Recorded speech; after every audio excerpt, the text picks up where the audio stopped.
Magandang tanghali, kumusta po? Narito po ulit ang update natin para sa lagay ng ating panahon ngayong tanghali po ng September 29, 2024 na kung saan sa ngayon po ay mas lumakas pa ang bagyong Julian na ating minomonitor at nasa severe tropical storm category na po at taglay na ang lakas ng hangin na umaabot na po sa 115 kilometers per hour habang nasa silangang baybayin na po ng Kalayaan, Cagayan. Kumikilos na po yan pataas at sa susunod na mga oras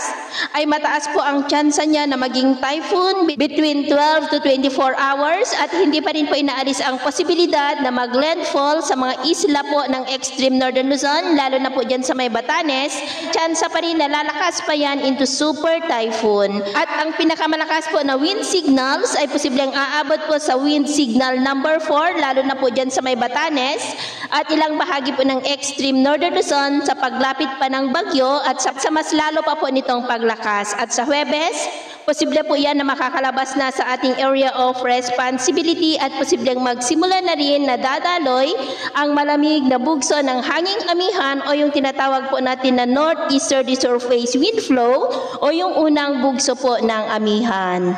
At dahil nga po sa paglakas ng bagyo ay nakataas na po ngayon ang tropical cyclone wind signal number 2 dyan po sa northeastern portion ng mainland Cagayan, dyan po sa may Santa Ana, maging po sa eastern portion ng Babuyan Islands, sa may Camiguin Island at Babuyan Island. Signal number 1 naman dyan po sa may Batanes, nalalabing bahagi ng Cagayan, the rest of Babuyan Islands, Isabela, Apayao, Abra, Kalinga, the eastern and central portions po ng Mountain Province sa may Natonin, Paracelis, Sadanga, Barlig, Bontoc, maging po sa eastern portion ng Ifugao sa may Aguinaldo, Alfonso Lista, Mayoyaw, maging sa may Ilocos Norte, the northern portion ng Ilocos Sur sa may Sinait, Cabugao, San Juan, Magsingal, Santo Domingo, Bantay, San Ildefonso, San Vicente, maging po sa northern portion ng Aurora sa may Dilasag at Kasiguran. At sa nalalabing bahagi naman po ng ating bansa ay generally fair weather naman po tayo pero may tsansa pa rin ng maulap na kalangitan with isolated rains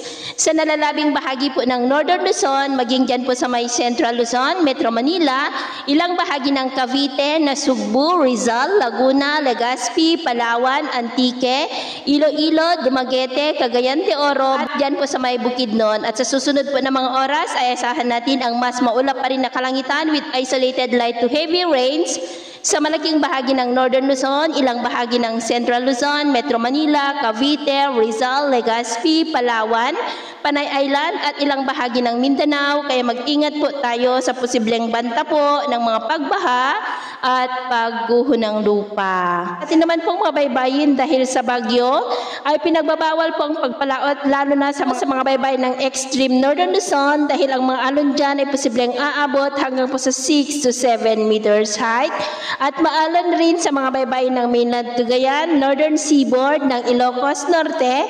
aling po sa northern seaboard ng Isabela at northern portion seaboard ng Aurora na ang mga alon dyan ay posible pa rin na aabot hanggang po sa 3 to 7 meters height. Kaya hanggat maaari ay iwasan na po muna natin ang papalaot dyan sa mga may kulay pula para po mas makaiwas sa mga sakunang pangkaragatan. So yun po ang latest update natin sa araw na ito.